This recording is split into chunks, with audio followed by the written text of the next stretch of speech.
Thanks for everybody being here today. I will read the Governor's executive order.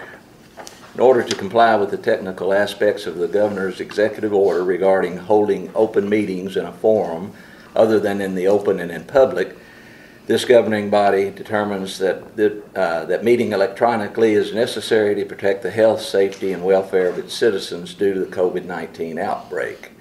I will move to accept that. Second. Have a motion and a second. Any discussion?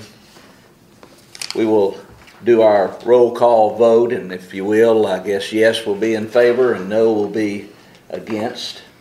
Mr. Burkhart? Yes. Mr. Castleman? Ms. Castleman? Sorry, yes. Ms. Knight? Yes. Mr. Shaw? Not sure Canal is on yet. Motion carries. Hopefully you've had a chance to review last month's minutes from both the regular meeting and the call board meeting. If it's a pleasure of the board, we will entertain a motion to accept minutes from both of those. Motion for approval. Have a motion and a second. Any other discussion? Second. Okay. Canal's on. Canal. Good morning, Canal. Good morning. How are you, sir? Good, good. Okay, we'll do our vote on that motion. Mr. Burkhart? Yes. Ms. Castleman? Yes. Ms. Knight? Yes. And Mr. Shaw? Yes. Motion carries. Our next item of business is next couple of meetings. Brian, you want to talk about that and just... Yes, we can talk about that. So our next scheduled meeting in November will be the week, is the Tuesday before Thanksgiving. And our preference would be to just keep that meeting as scheduled. But if we, as Mr. Burkhart pointed out, you can Zoom from anywhere, so it may not be as big an issue as it has been in the past. But we will move it if the board would want us to, but we'd ask that we leave it at the scheduled Tuesday on the 24th. But however, on December the 22nd, a lot of folks are in and out. That meeting is the week of Christmas, so we'd like to move it to the week after Christmas on the 29th. And we can do either way for us, but we'd like to hear what the boards would like to do, or if it matters. Does anyone have conflicts with the 20th? You may be like me, I haven't got your orders yet. But does anyone have a preference to move that December, or leave the November as it is and move to the 29th, or you want to leave it on the 22nd?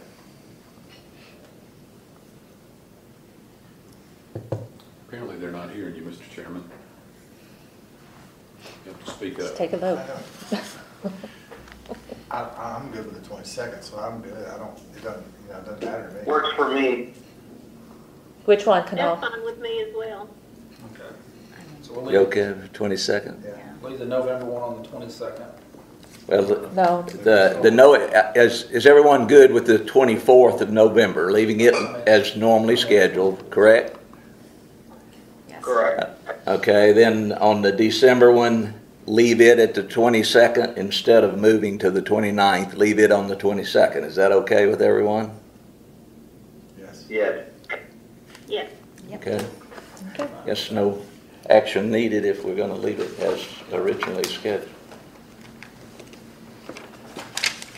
Okay. Next we have our presentation of our audit. We need to go back. Oh, okay, financials. You skipped my favorite part. Well, You heard Dave's feeling. I'm sorry, I thought we might want to get that done and the other, but No, you're fine. by all means, you jump, you go right ahead, Dave.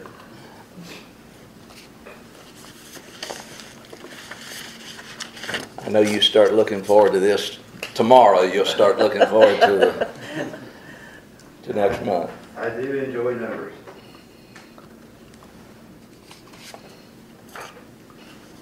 And you have to bear with me, I can't really see the screen, I'm a little short. I've ordered a stepping block to stand on. So when y'all have to request, I have to do it. I will present the financials starting with the electric division for the month of September. On the balance sheet, we will notice that electric plant is at $320 million, or $319 just before depreciation. That compares to just under $300 million a year ago. It's been a busy year, even for Clarksville, for us. It's still a growth area, but we did have a storm that had an unexpected bump of $3 million for the year to our plant. And then we have our construction project that's still ongoing. And a big chunk of it was finished in the June 2020 fiscal year. So compared to 1 year ago, our plant is booming. It's up 6.5%. The interdivisional loan remains at just under $3 million compared to $6.6 million 1 year ago. You'll recall that's been aggressively repaid at this point, and we do expect to repay it in full. We have the ability to this next year.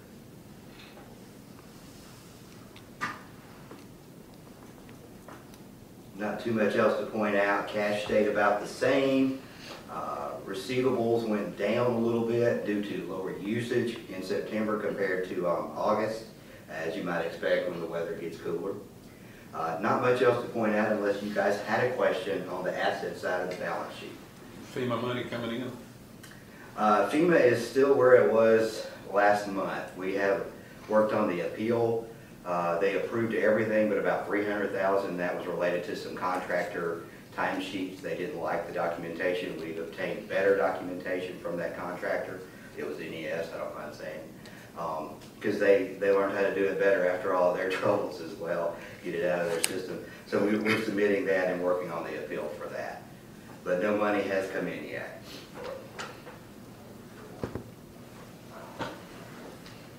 Next is the liability and equity section of the balance sheet. If you look at line 34, year to date we have earned $5.5 million compared to $4.6 million 1 year ago. So we're doing all right. Long-term debt, we did make a repayment. And a couple months ago, you'll see it go from 59.5 to 56.3. It will hang out there until the next debt repayment next August. Any questions on anything on the liabilities or equities or the balance sheet as a whole? I'll move on then to the income statement for the electric division for the month of September. You may have questions about line 63. I like to talk about the big numbers like electric sales revenue, but sometimes there are rather large changes in the smaller numbers like other electric revenue. 1 year ago we had $7,700 in there, and this year we have about 50 cents. The difference there relates to once a year, and it's all over the place when the state sends it back.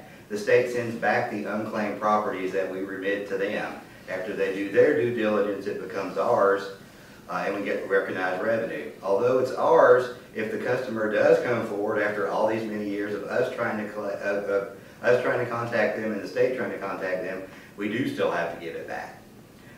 But it's our revenue for now, and so that's why last year it hit in September. This year it hit in June, so you only have to look back about 4 months to see we got that money back for that year in June. And so that's why that change was. Just in case, you know, small numbers are still numbers and they're important too, and I need to talk about the changes there. So line 65, there you see our usage is down a good bit compared to 1 year ago, but we also have to account for the TVA long-term partnership credit. We're paying them 3.5% less for the same power than we were 1 year ago because we signed that 20-year agreement. So that's also making our power costs go down some. And that's also one of the biggest factors helping our bottom line. Are there any questions on any specific items on the income statement? Line 98 shows that we did earn $2.2 million this month compared to $1.8 million last month and $1.9 million 1 year ago. I'll move on quickly to the cash flow statement for the electric division, so you can see which items changed on the balance sheet and income statements to drive the overall increase in cash for the month of $370,000.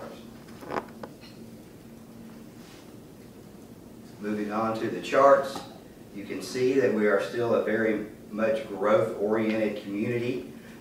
Only back in 2014, we weren't even at $250 million in plant, and we're going to be at $350 million in plant fairly soon if we keep up this pace. Day sales and receivables, you can see that bump in May and June. That was COVID related, and when we weren't disconnecting customers, they weren't having to pay. We only did that for a few months, and it's bounced back or back down to our normal amount of around 25 days. It takes on average 25 days to collect our AR.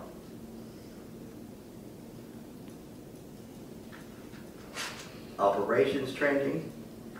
You can see we are cyclical in our operations. We make more, we sell more, we spend more in the hot summer months and the cold winter months.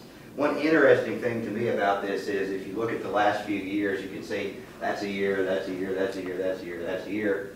The usage is trending down even though we cycle up and down from time to time. And I think what this shows is the energy efficiency that customers are displaying. It's slight, but it's there and you can see it. And it this does a good job of showing how it's averaging out each year. While we do cycle up and down, and this was an incredible spike here. I will never forget it because the now board chairman had to ask us about why his electric bill was so very, very high that cold. Yeah, I vaguely remember that. We had to do a lot of work to explain that. Are there any questions on this chart? Quickly, the pie chart showing the expense breakdown. Every dollar we spent, 72 cents went to TVA. And you can see the usage change from last year on this chart. The revenue and the kilowatt hours are down in the categories. All three categories. The investment and cash summaries, you can see which banks have our monies.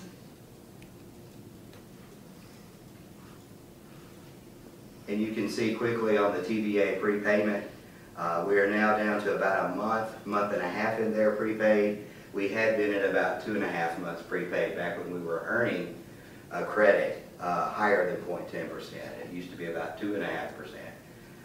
And so that's why that has gone down. We can do more with it in cash than in the prepaid account.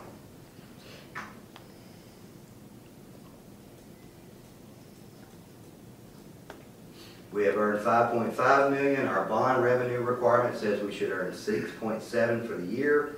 So we have 7 months left to make $1.1 million additionally to what we have already.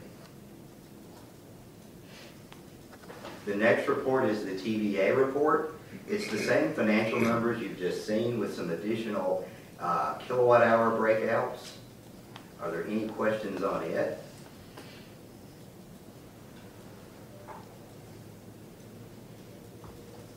All right, I will move into the broadband division for the month of September 2020.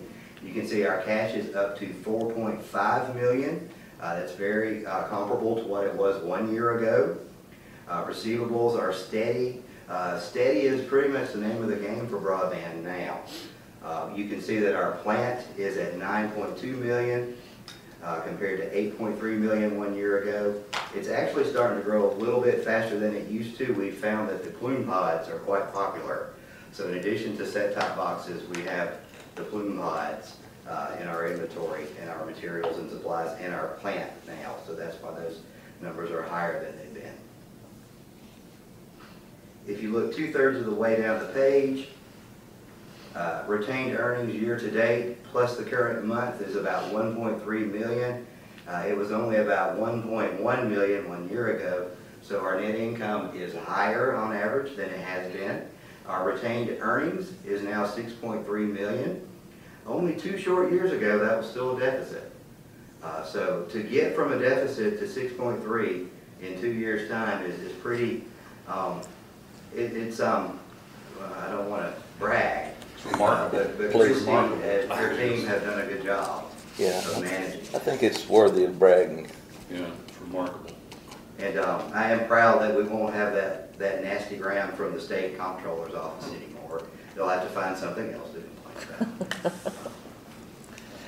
We need to send them a Christmas card or something. Any questions on the balance sheet that I didn't cover? All right, the income statement for the broadband division. Revenues for the month are at $2 million. Cost of programming just under $700,000. And just one more time, why in the world would cost of programming go down when we're growing?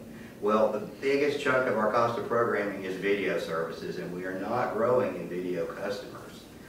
So when we lose a video customer, Christy, don't listen, it's not necessarily bad for us because that's not our favorite customer. The internet is. That's where we make about $40 net per customer. And on video, on a good year after we do price increases, it's $5 to $6 per customer.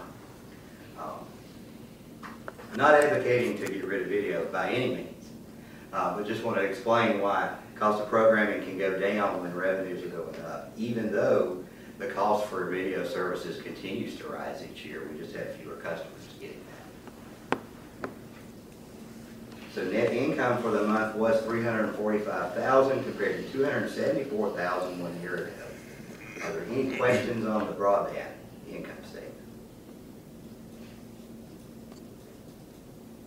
Next, oh, I'm sorry. Telephone revenue is up year over year. That's surprising.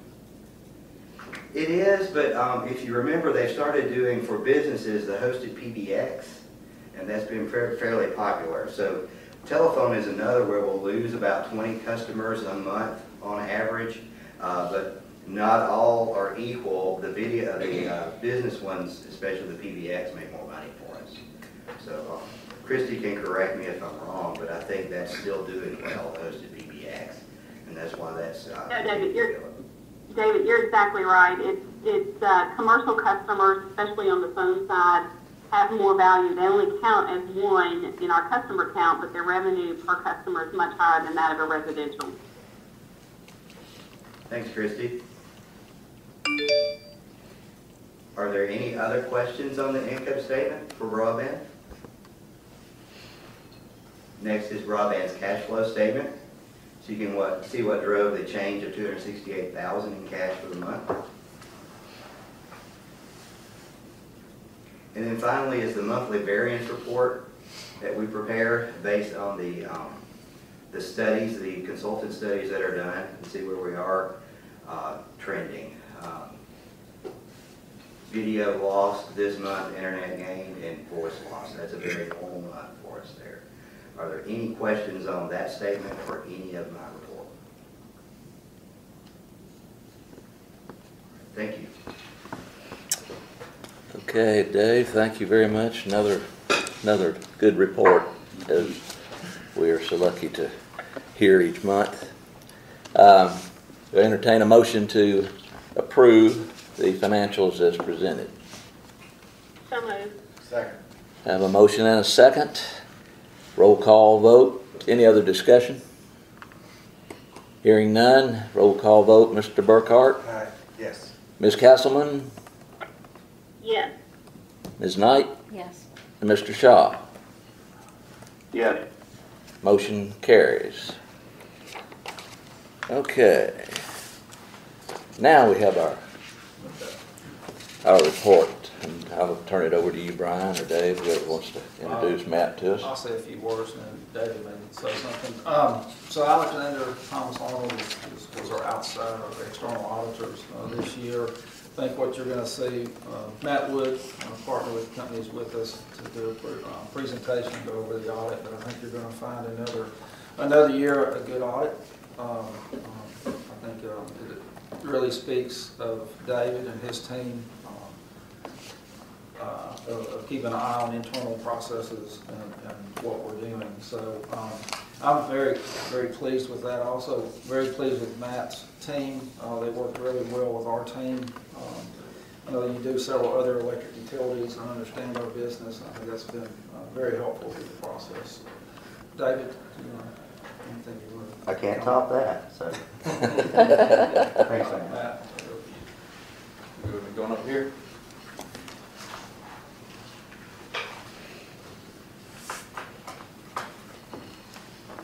So I do want to say thank you for allowing me the opportunity to come, and also for Brian, to David, and their whole team for allowing us to perform the audit this year. It was a great audit, as it's been the last couple of years, dealing with the city as a whole, but also Lightband specifically. A few things I want to point out. I think everybody's got an audit report. Page 2 is our independent auditor's report. You won't find anything in it. It's unmodified opinion, which in older terminology would be a clean audit opinion. It just shows that there was nothing that we felt like materially misstated the financial statement. That internal controls as prescribed, which will be discussed in another letter as well, allow us to feel comfortable that all the risk associated with the financial statements were able to be mitigated, were able to be handled in one way or the other, and that we felt like the financial statements as a whole were cleanly presented. A few highlights.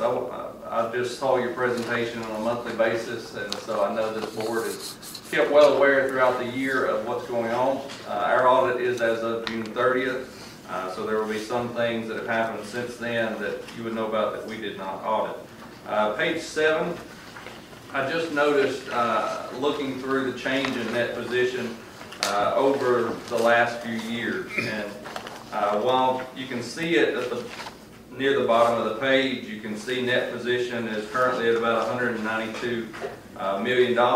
That's compared to just in 2018, 172 million.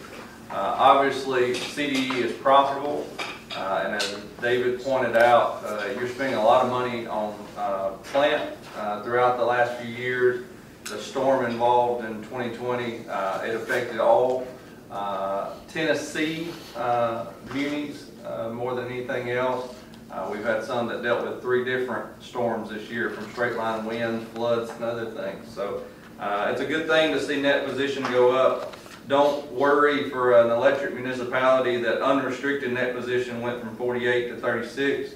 That's strictly because as you spend money on plant, that money just moves around. As assets are depreciated, unrestricted net position comes back up. So it's just moving classifications around more than anything else. If you just flip over to the next page, David just mentioned it, and I was going to mention it. The only state comment your letter has had for the last few years was that there was a negative unrestricted net position in broadband, and that will go away. As David said, they'll probably find something I did wrong this year to comment on, so they have job security, maybe, but they do have, you do have a positive unrestricted net position of 1.4 million. That was never a concern with how things were being run and how the number was decreasing every single year. So that comment will go away from the State Comptroller's Office. Over to page 14. David, in his presentation, just answered one of the points I was going to make, and I'll leave it alone a little bit here. Page 14, just a couple of highlights and changes from year to year. The TVA prepayment and other went from 17.8 million down to 14.3. My comment was I expect to see that continue to decrease. David just confirmed that. Through the new TVA agreement, it's just not as advantageous as it was in the past to prepay your power bills.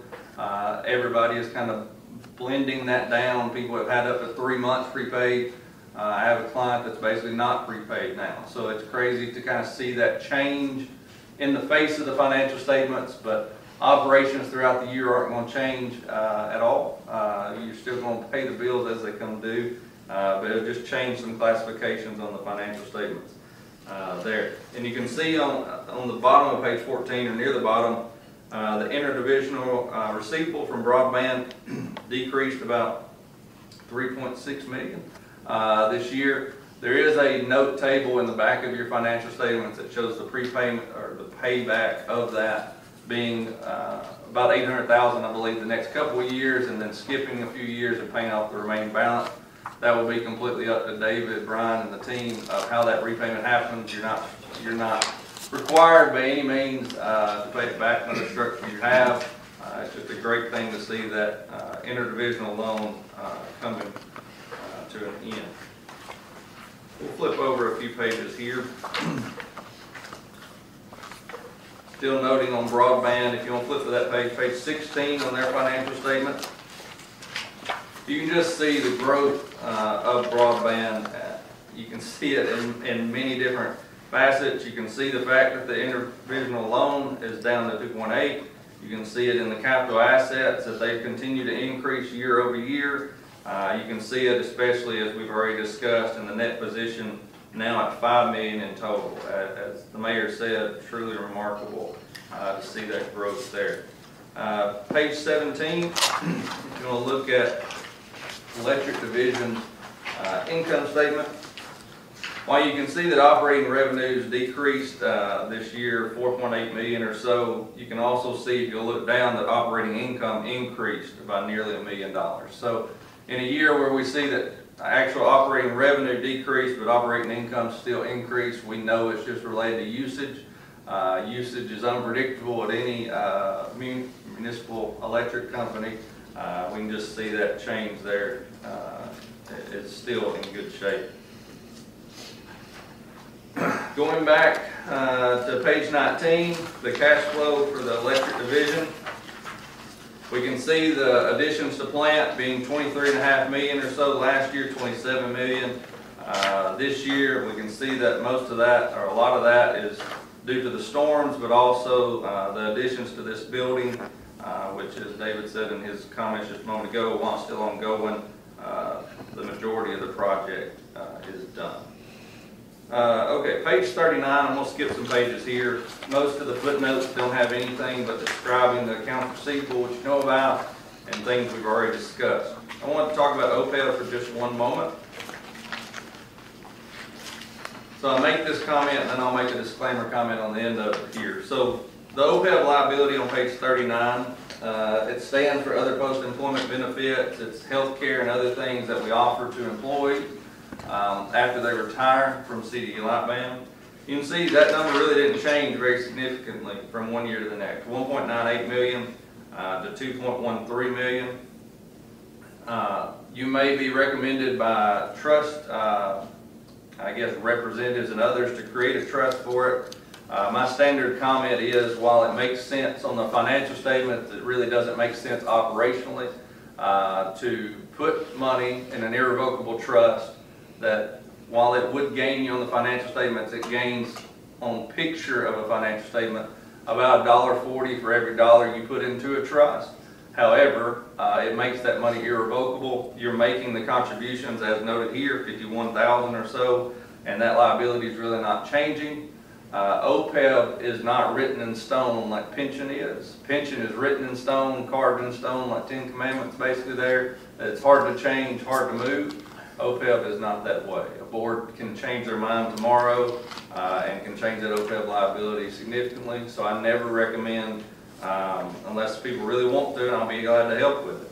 I don't recommend putting money in an irrevocable trust for OPEB because it just gets stuck in limbo for a long time. Page 47, I'll point it out and then I'll say what I also have said in the last few board meetings. We had a COVID-19 footnote. I think David said it best last week. He said, Matt, this really doesn't say anything. Well, it doesn't, right? It's saying that we know COVID exists. We know that as of the date we're issuing the report, what the world's going through. We have no idea what a year from now looks like, but we don't believe it impacts this utility, municipal utilities basically altogether, all that much. David pointed out in one of his graphs, the main thing we saw was that as a good gesture and as basically a good effort, basically most of our municipal electrics just stopped cutting off people's bills for a little bit whenever things were really bad. Those have kind of come back. People paid their bills. We didn't have a significant event in any of our utilities related to COVID. So it's basically a footnote we put in all of our reports because, hey, I don't know what a year from now looks like, kind of deal. But thankfully, it hasn't had a significant impact financially to many of our governmental entities. There is a new page in your report, page 56. It's in every governmental report that has a transfer inside of what we call the group audit, but inside their local government. This report's required because you transfer money over to the city general, and it just is a transfer report. Doesn't change anything. It's not a new number. It's something you've always done. It's just showing why we made the transfer to city general and what it's for, and you can see the purpose there laid out by TCA code. Just a couple more items. Page 57. Thank you, Brian. Page 57. You can see the percent loss. I told them last week and discussing some of the audit, what we look at is basically 7 to 10% is still considered good. Meaning if we lose 7% or so of our total electric, we're still in okay shape. You can see what CDE Lightband's losing, 3.4% in the current year, all the way down to 0.6%. Those are amazing numbers, honestly. To lose that little of our purchase power whenever we've got all the things going on we have going on right now, it's an outstanding number. And finally, on page 62, Brian mentioned it already in his comments, but this is our internal control letter. We have a couple of different opportunities to present findings of any kind. The highest level is through that letter where we can identify something as a material weakness, significant deficiency, or non-compliance with some kind of state law. We've got no issues in any sort with CDE Lightband. And then as a step-down level, we would have the opportunity to give this board a letter saying we're not issuing it with the audit report, but here's a management letter with some internal control issues we'd like corrected. We had no issues at that level either. So no internal control deficiencies noted during our audit for CDE Lightband. I'm happy to answer any questions this board has. Anyone have any questions for Matt? It's a good report, Mr. I would just say I think I speak for all the board members, that's another excellent report, and you don't know how much we appreciate the job you guys do. And being in the banking business as long as I have, a report with no findings is hard to do, and it's very much appreciated what all y'all do. Thank you very much, Matt. Thank you, Matt. A couple other statements that I would like to make on that. Matt referred to the interdivisional loan repayment schedule on page 54. That reflects on the two loans that we had, the initial 17 and the additional, and where the city is on the hook for that 2.4 million, potentially 4.5 million. And if you look at, originally we were not, the amortization schedule was for us not to pay that entire balance off until 2038. So we have a choice of either not paying anything for 10 years or going and paying it off. And as of right now, our intent is to pay that off, and then that way the city can take that off of their books as well. The other comment is when we hire David in, I say this every year, but I keep going to say it, when we hire David in, the year before that we had 20 plus findings. 37 findings. Not that you remember. And my goal, really, my expectation was to bring somebody in and cut that in half. But David was able to clear up all of those 37 in the first year that he was here, and we've had a clean audit ever since. So again, David and his team and his leadership has really helped keep our financials on track. Both him and Christy are why we are able to pay that interdivisional loan off much earlier than we had anticipated. I'm pleased with our financial structure where we are, and pleased with the work that we're doing. I really want to point that out. Thank you very much. Thank you again. Okay, I guess we move into the, now we got our presentation. Yeah. Ready for that now? Yeah, they will be coming in.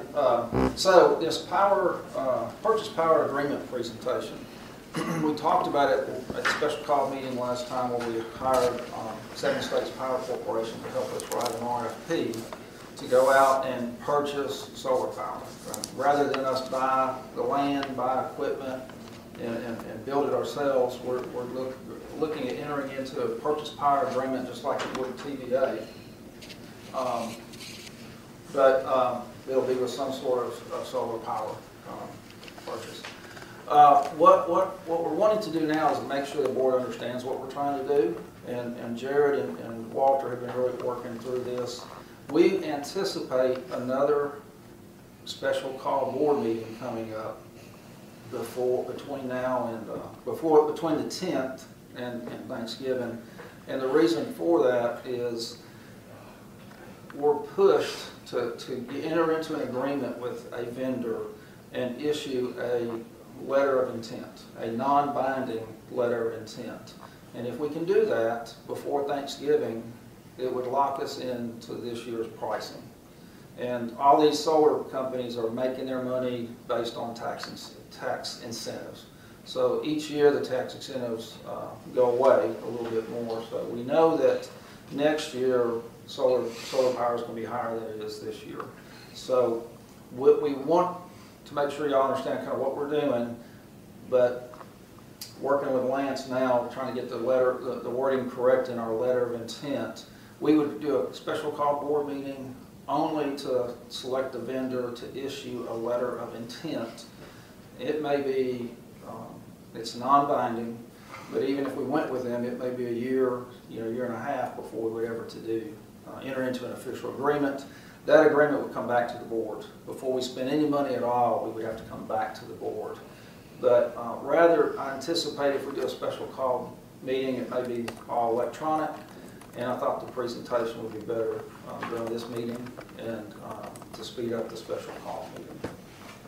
So, so Jared and Walter have been working on this project, and we recently created a new position for Jared, and what is that position? Business intelligence analyst. So all of this data that we've been putting together for y'all for COVID, a lot of tracking all that stuff, Jared's been pulling those numbers. We're finding a need that we need somebody to pull all this data out of all these different operating systems and kind of put it together in a usable format. So we've recently put Jared in that position. He's been doing a great job with that. He reports to Jim and myself, and we've been working him pretty hot and heavy right now. But with that, Jared, I'm going to let you go through your presentation, and then we can answer. Requiring him to shave when you go. Did you require him to shave? Yeah, that did come with the job. He looks 10 years younger. Tuck my shirt in. All right, so hi everyone, good morning. So fortunately for me, what we're going to talk about is, it's very important, but it's also very interesting, I think. And that's the project that Brian set up under our flexibility agreement with TVA. So I think this first bit is probably a review for everyone, but our power supply flexibility agreement allows us to do a couple of things that we've not been able to do in the past. And one is to generate renewable energy up to 5% of our system capacity. And the other is to purchase renewable energy from a power supplier other than TVA up to 5% of our system capacity. So 5% in CDE's case means 8.9 megawatts, or specifically for solar power, because solar doesn't produce power 24 hours a day, it's only during daylight hours obviously. TVA would apply a technology factor of 0.4, and so we can produce or purchase 22.4 megawatts of solar power. The question remains though, what we can do, why would we want to do that, and are there measurable benefits to these types of projects? So I think the first and a very good reason for these types of projects is that they really establish utilities as leaders in bringing sustainable energy to their regions. And we hear from our customers, and we see in this survey data that our customers are interested in renewables more than ever. We hear that in comments, but we also see it in their actions. So we've had a a noticeable uptick in the installations of behind-the-meter distributed energy resources this year. And other utilities, in responding to the survey, cited improved customer satisfaction as the #1 reason for doing these types of things. That's because they hear the same from their customer bases. But the other reason, very good reason, is that our analysis shows that we can save money on our wholesale power bill, which is good for all ratepayers, regardless of their interest in renewable energy. So why do we always talk about solar? Obviously, we have other options. According to EIA, solar, wind, geothermal, and hydroelectric are really the main competitors in that space. And we can see in the graph data that solar and wind are by far dominating the space. And in our region, the hills of Tennessee, solar, it becomes pretty quickly the obvious option. Wind resources may be something we would analyze more closely if we lived in a coastal region with access to offshore wind or in the Midwest. But solar is pretty clearly the most feasible in terms of economics and just practicality. So we still have to make a decision at this point about which type of solar project to pursue. And I think I heard Brian explaining that really you've got two options. You can own and operate a system, or you can enter into a power purchase agreement.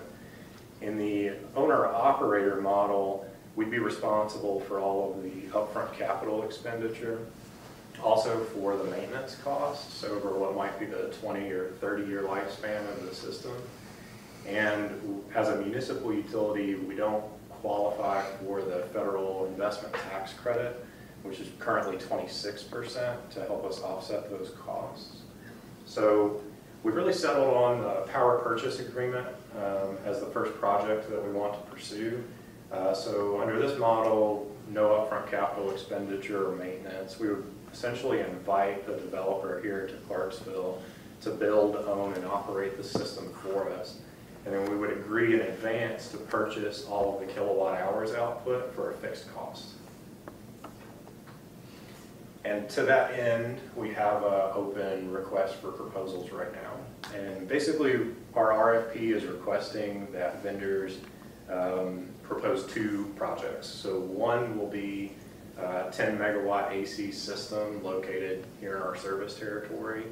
And the second option they'll provide will be a 5 megawatt AC system here in our service territory at a single location, but with an option for a second 5 megawatt AC system somewhere else in our service territory. And that's just to give them the flexibility to find land to develop their project.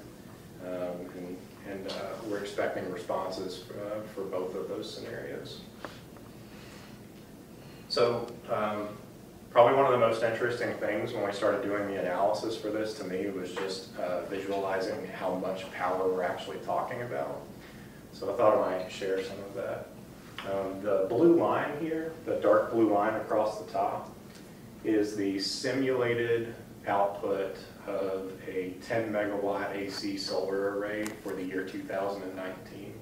So using National Renewable Energy Laboratory software, we can use last year's weather data to simulate how much power the array would have output per month. And then the light blue bars show us the average electric use per month of 1,000 of our residential customers. So this is more than enough power to have covered the electric load of 1,000 customers over the year 2019.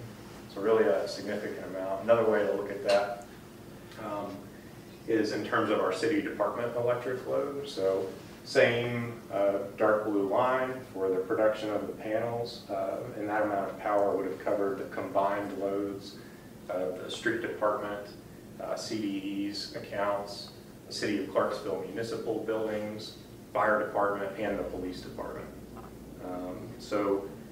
We'll talk a little bit more about RECs later, but essentially you get RECs for producing renewable energy, and if you retire those RECs on behalf of 1,000 customers or on behalf of the city departments, then you've essentially made the electric load of those customers carbon neutral. So we said that we could save money doing this. we also used these models of 2019 to determine how much money might we have saved. So we'll look at this a couple of ways, but first, let's think about how much we would have reduced our wholesale power bill last year if this array had been generating power in Clarksville. And so the light blue bars represent the reduction in our wholesale power bill on energy costs. And then the red adder at the top represents how much we might have avoided in demand charges. So 1 month, 1 hour out of every month, we're assessed a wholesale demand charge. And if we were producing some of our own power during that hour, then we've essentially avoided some of that wholesale demand charge from TVA. So that has to be added to the value calculation for the array. So the combined effect, $891,000 on energy costs and $364,000 on demand charge avoidance, would have been to the tune of about $1.2 million last year. And the value per kilowatt hour of those kilowatt hours would be 8.16 cents. So this is what we would have avoided on our wholesale power bill, but then obviously we have to turn around and we have to pay the solar developer for those same kilowatt hours. So if we've avoided $1.2 million on our wholesale power bill, and we're told in conversations with TVA and industry professionals and from data of other projects at this scale, that the expected cost per kilowatt hour is going to be about 4.6 cents from the solar developer, then that power would cost us $708,000, and so the net effect would be to save $548,000 a year by having invested in a project like this.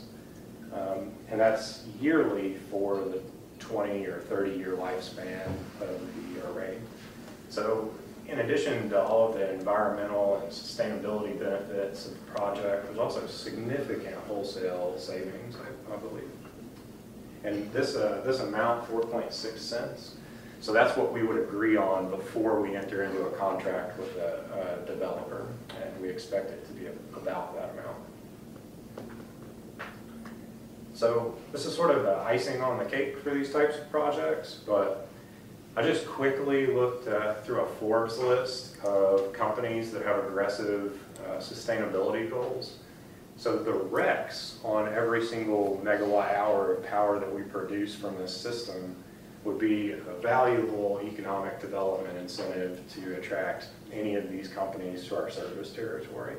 So essentially when they look for a place to locate, one of their questions for triple bottom line companies is, are there available RECs that we can either purchase from a local source or that might be retired on our behalf to make our electric load carbon neutral? And I don't even know if we'll have time to let this whole thing go. It's kind of a lot of logos that we dug up, but every one of these companies have what Forbes would classify as aggressive sustainability goals. Yeah, we'll skip to the end. It's a lot. and so we have a lot of options with the RECs. I don't think we've decided yet what the best opportunity is, but it could be for economic development, or it could be retired on behalf of city departments or out on behalf of our customers. But they also have a market value. You can sell RECs. The market value for RECs fluctuates all over the place depending on a lot of factors, but there is a monetary value for the RECs above and beyond the energy savings that we talked about. All right, so just to summarize then what's brought us to this point, and kind of to reiterate what Brian was saying might come next. On October 2nd, the board approved our use of 7 states, and 7 states has helped us to develop the RFP along the way, which we have issued as of October 21st. And so now we're just waiting on RFP responses, which are due by November 10th. So the 26% ITC is going to fall, or is scheduled to fall to 22% next year. And we're told that if we can sign a letter of intent with the vendor that we select before Thanksgiving of this year, then they would be able to safe harbor our project for this year's ITC. which makes the cost per kilowatt hour of the energy that they're going to sell us potentially lower.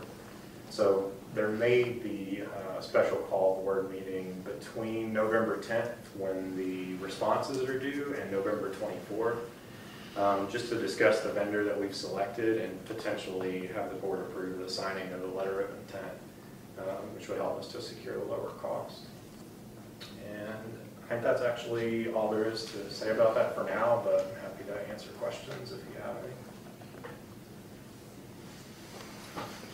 Excellent presentation. Any questions, Jared or Walter? Did he do it right, Walter? Good job. This is a good fellow, I'm telling you. Walter promised he'd shake his head during this presentation, so you all know that. Tell him right. Now you tell us. We should have been looking at Walter. Passed down. If we save the demand charge, does it get passed down to the customers? Or? It will get passed down to the customer in a way of us not raising rates. So. Okay. I think I just heard that answer. Heard him before, hadn't you? I think I heard enough of that. To me, the longer we can not raise rates, the better off we're going to be. And so if we can hold rates down, hold rates stable. We've done in the past where we've done rate decreases, and when we get 2 or 3 months of goodwill, and then when we come back and have to raise rates, it's all forgotten. Mm-hmm. So I would be more interested in making sure our system's reliable, investing in our system, and not trying to hold down rates. And if we can start speaking until we've gone X number of years without a rate increase or something, I think that's better for the customer, I believe, than these intermittent rate decreases and then coming back and raising rates. But we will do whatever the board renewable energy certificate. I think where Jared was talking about the RECs, Yeah. renewable energy credits, that's, we're still looking, there's, basically got 3 options. One is pass it down to the customers where they can get some mileage out of it. We could pass it over to the city, donate it to the city, so the city can talk about being carbon free. Mm-hmm. Or if you're trying to bring industry in, you look at all the industries as he showed that they want to travel, they want to get those RECs. So that as you entice companies to come, that may be something for economic development, that you have RECs that you can make available. So we're open to that, and we'll explore that with as we get closer to this and meet with that. Now, the land that we need, it's how many acres per megawatt? About 10, we've been told. About 10 per megawatt, so we're looking at 100 acres of solar panels for a 10 megawatt project. So that's city limits? Well, if we're to get hard to find. Yeah, to get the main, to get the bang for the buck and our chance to reduce the demand charges, and that's that add-on, it would need to be in our service territory. And we've talked to a couple of vendors and expressed to them this with land in Clarksville. Some of them didn't seem too concerned about it. A fallback option, we actually are meeting with TVA later this week, and we continue to talk to them. As a fallback option, it could be out of our service territory, but we got to talk to them about the additional cost to us for that, the interconnection and the transport, and then we would probably not get the benefit of the reduced demand at that point. So we do know that that's why Jared mentioned one option too is do a 5 megawatt. We need 50 acres, and then you could have 2 50-acre spots. And I know in Clarksville it's going to be tough. We've been talking to the vendors how tough it is. Is there a criteria for, we need 100 flat acres, we need 100 hilly acres? I mean, if you could probably, the flats hard, that's what we all want. Right. But if you could go to some terrain, and I don't know if that affects that, but the terrain's probably going to be easier to find than some of it's got some moving parts to it, I guess. Yeah, we got a billy goat bluff out on Rossview Road. Hey, I think, yeah, drops to a creek. We use both. Would that work? think we definitely got to get creative about looking He at said those no. types of projects.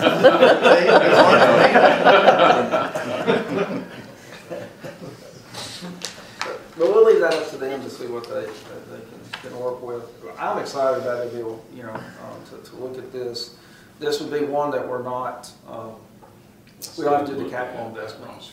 There's not a large capital investment on it. That's what I heard. We prefer it. And so now we're just 10 megawatts, so it's not a big piece of and they maintain it. We don't have to We're fool gonna need it. But it's enough to operate all this. Sally has a statement. Actually, I can only do 22.4. Go ahead, Sally. megawatts anyway, so. Food for thought, Fort Campbell has a 5 megawatt solar field right now, and it's on a landfill. It's ballasted, and that may not even be an option out there, but it's land that would be inexpensive and is not developable for anything else. Just to throw that out there. There you go. Thank you, Sally. They'll get creative. Yeah. Okay. Okay, all right. Thank All you. right. Very, very Thank good. y'all. Absolutely. Very informative. We appreciate your time and effort. That's smart people. Thank you. You have been working in pretty hard with the gathering data, it looks like. It's been fun though. Okay, well, we'll wait to hear if we get information we need to get together with the letter of the intent, and then we'll hear from you if we need to have the called board meeting to move forward. Okay, thank you. Okay, contracts and professional services. Okay, the first contract we have is Salesforce, and Christy is with us remotely today, and Christy, I'm going to let you highlight this contract, please. Okay, thank you, Brian. This is a software service that we need in order for us to be able to track our business and commercial sales processes. We've had the reporting that we were able to do out of that is very manual and time consuming, and as our sales team grows and as our sales grow and business becomes more important for us, business sales become more and more important for us each year, I want to be able to have software that I can readily gather data on and track our performance and the like, and also maintain contact with our customers. We can use the same software to be able to have direct contact with our customers about maintenance issues, new products, and the like. It's $5,400 annually for the software support, and there's a contract that Lance and his team has already approved that needs to be signed. Any questions on that? Hear any questions from anyone? If not, entertain a motion. Motion for approval. Have a motion. Do I hear a second? Second. Have a motion and a second. Any other discussion? Roll call vote. Mr. Burkhart. Yes. Ms. Castleman. Yes. Ms. Knight. Yes. And Mr. Shaw.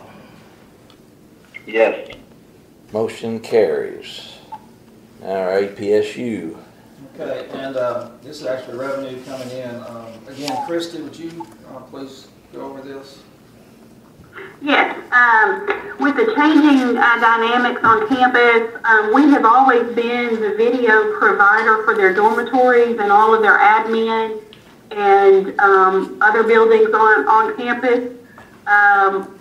The dormitories have opted not to provide a wireline video service on their campus. They're exploring some options for some streaming services, and we're talking with them about what that may look like. But in the meantime, they had to issue a new contract for the remaining buildings on campus that are not part of the dormitory system, and we bid on that and won that contract. And it represents about $10,500 in annual revenue for that account. Okay. Any questions on that? Do I hear a motion to accept money coming in from Austin Peay?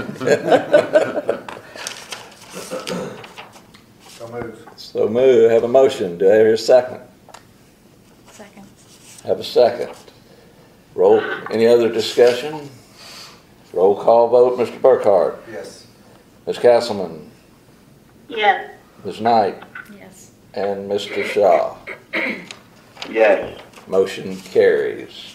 TVA line relocation. Okay, this line relocation is dealing to get TVA and NERC compliance. Bruce, go with this, please. Yes, sir. This is out close to Northeast Middle School. So basically, we are too close. We have a three-phase line underneath the TVA line. So we're too close, and we will end up burying this line. The estimate is about $32,000, but we will be paid actual cost according to the contract. So this is a good contract. Typically, we were in NERC compliance at one point. NERC's continuing changing their guidelines, and right now we have nothing that falls under NERC. Our voltage, everything's 161 or above for NERC compliance. They've talked about doing 69 kV, putting it under. That's one reason we're kind of wanting to get out of the 69 business. And if you remember, a few years ago, we actually donated some of our equipment and 2 substations back to TVA so to keep us out of NERC compliance. So we have had to make adjustments like this in the past, and we were not reimbursed by TVA, but this time they are, since it was a change in guidance, change in regulations, they're going to reimburse us our costs. Were we there first and then TVA's line came in? No. No. No. But when we built the line, we were in compliance, and NERC has now changed their distance, line clearance. Something like that wouldn't be grandfathered, or that? Not with NERC. Yeah. No, not always. Okay, do I hear a motion to move forward with TVA line restoration? So moved. Second, by anyone? Second. Have a motion and a second. Any further discussion? Hearing none, Mr. Burkhart, Yes. Ms. Castleman, Yes. Ms. Knight, Yes. and Mr. Shaw. Yes. All right, Conica? Okay, this is for leasing several printers and copiers. Jim? Yeah, this is adding 3 new of the high capacity, what we call the business hub copy machines to the new part of our building here, and also replacing 1 machine for another department. So a total of 4 machines for a monthly cost of $685, 5-year agreement. Okay. I will entertain a motion to approve that purchase of the printers. So moved.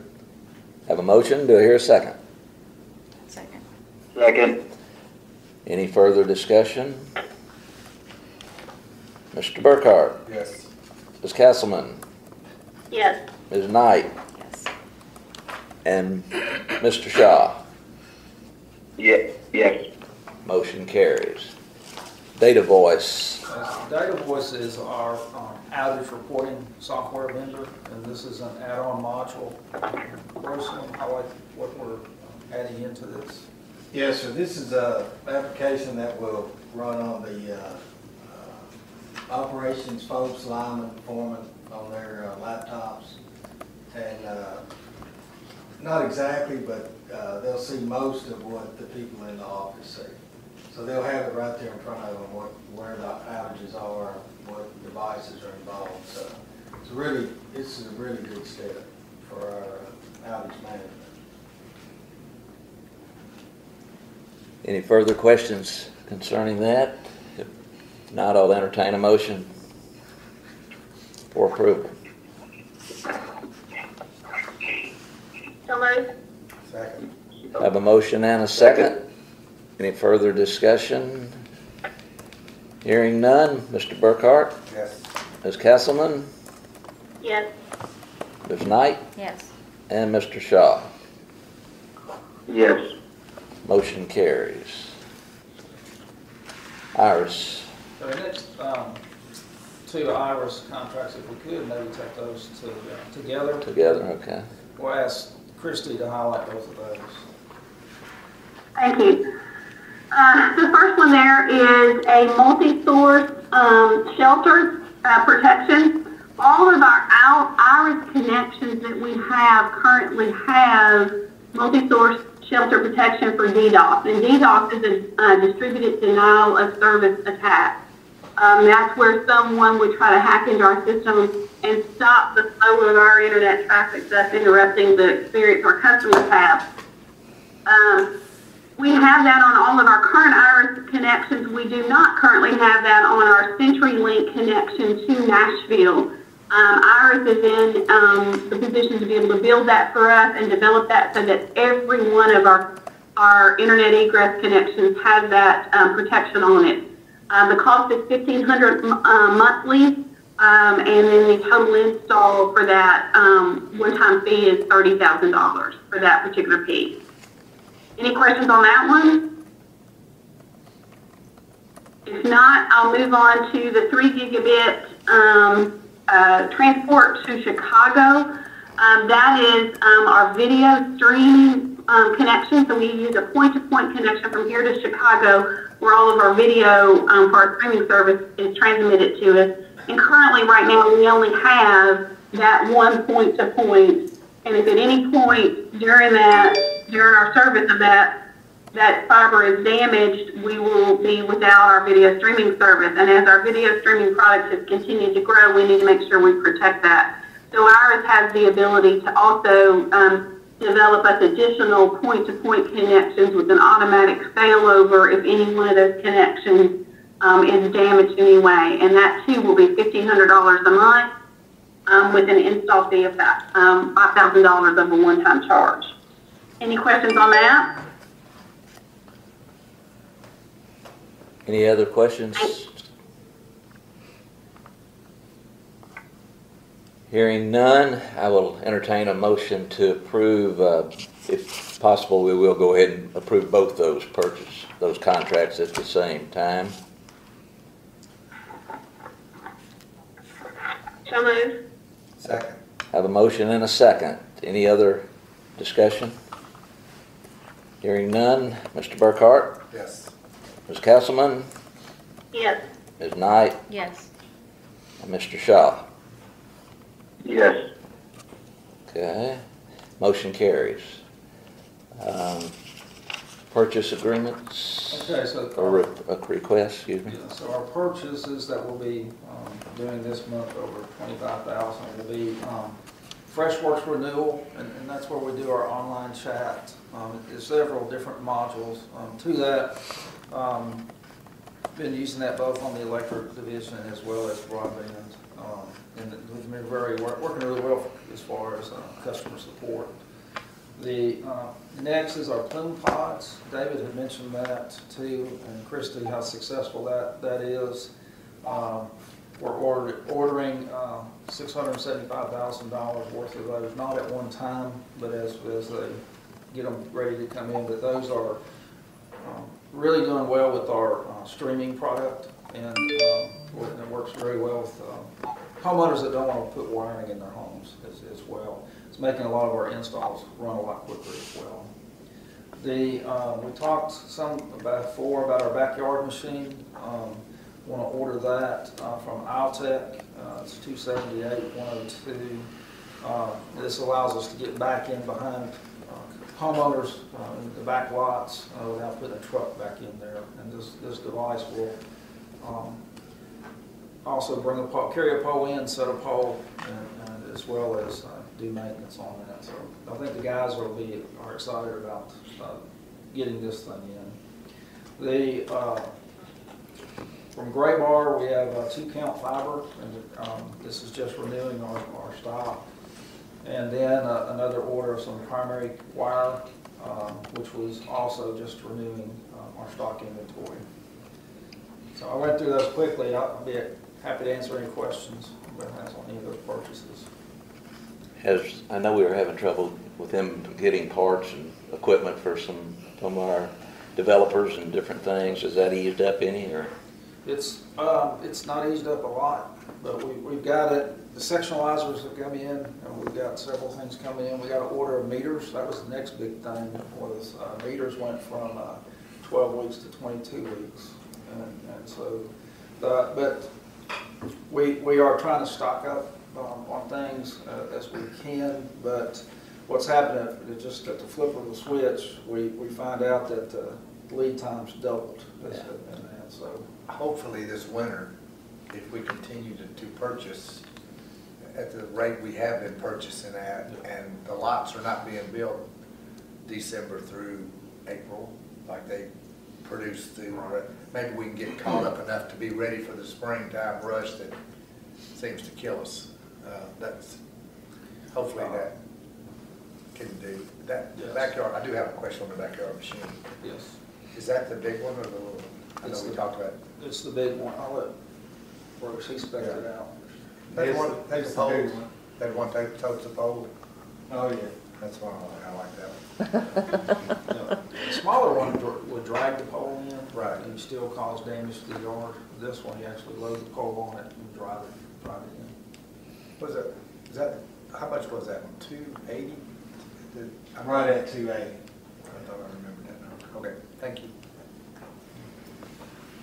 What we are seeing is steel pricing going up. I know we price poles, trying to get poles in here because of steel prices, and prices are good for just a few days anymore. So it's a lot of our things. Pricing's gone up too when you can't get it. Yeah, we can't even get streetlights anymore, hardly.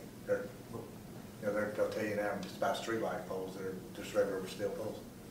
4 months, 5 months, it's crazy.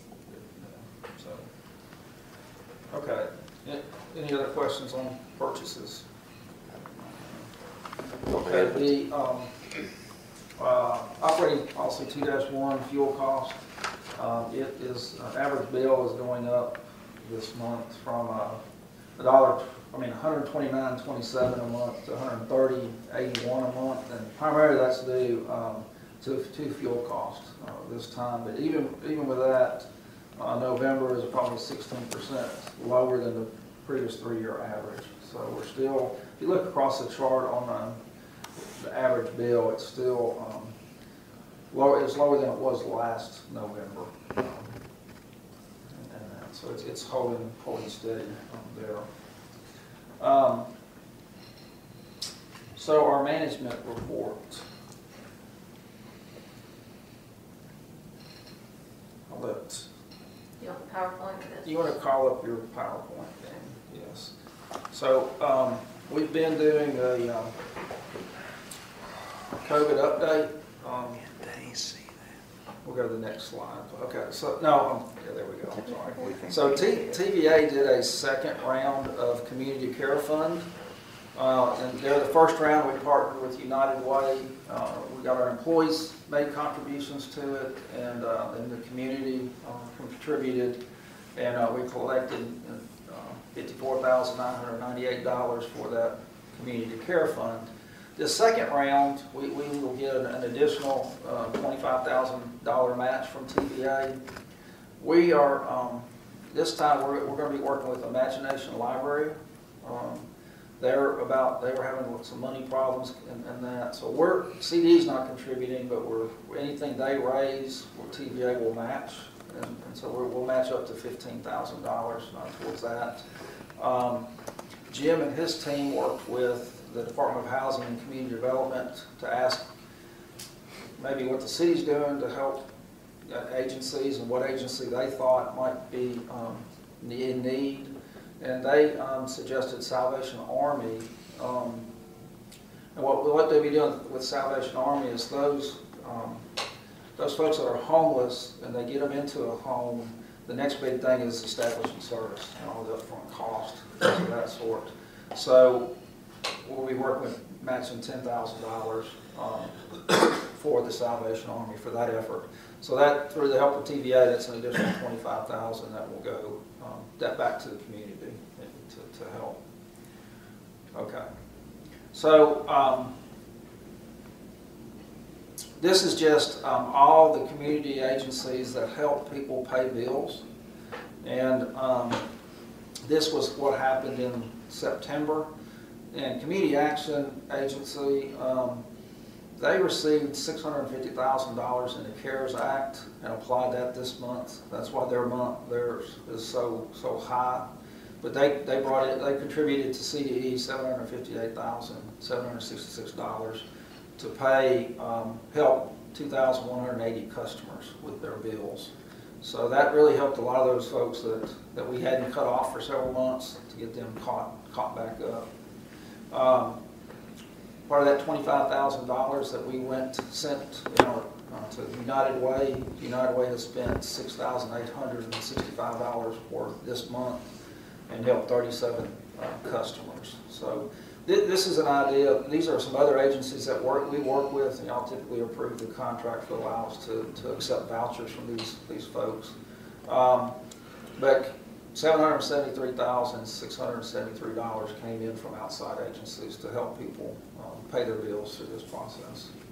So David and his team will track this for us. So, okay, COVID update. I'm going to turn this over to approve it. Yeah, and unfortunately, this is already out of date.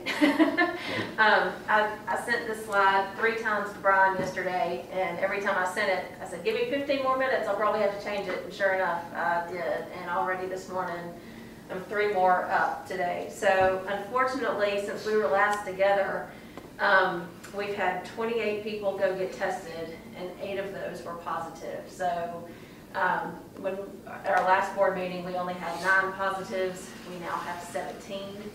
We've had a bad couple of weeks. So you can see in the numbers here, it was the end of September through through October pretty much. We've had several positives hit, and several people go and get tested. And then just even this morning, we've had 3 more go and get tested. So we currently, our pending numbers are actually up to 5 rather than 2, as it says there, and then 7 people are out of the office as of this morning, waiting their results and seeing what will come of that. So it's been a rough couple of weeks. We pray that those pending right now will come back negative, and we'll see how that goes. And we'll just keep our fingers crossed that all goes well. Thankfully, we have not had too many extremely severe. We have had some hospitalized and dealing with that. So we just keep all of our folks in our prayers and move forward with that. Is it workplace exposure that we're seeing? I mean, there's really no way to always tell with that. There's some that we worry could be because of the close proximity with teams, but it's kind of like with the flu in years past. You never know, did they get it at home or did they get it somewhere else? Did they get it here? So it's a difficult way to describe that. OSHA has come back with saying that they want us to report those, but it's also hard to decide definitively, did someone get it anywhere else that they might have been exposed to? And when you talk to those folks, can they say they haven't been anywhere that they could have been exposed? Well, no one else. They really can't say they hadn't been anywhere. So it's a hard line. It's a hard line to really say that.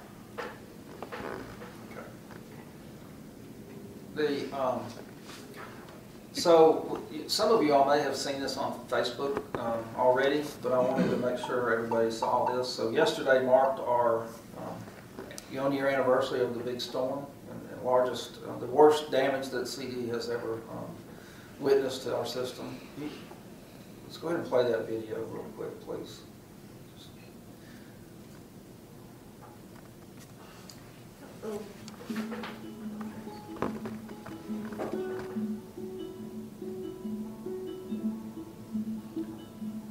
Collingwood Drive.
I want to thank our business development team for putting that together, kind of documenting that storm and kind of reminding our folks, customers about that. So you'll see it on social media, which leads me to our business development team has been leaders in doing print and digital advertising, doing social media. They have a lot of other utilities have been looking to our team as to what we're doing with our social media.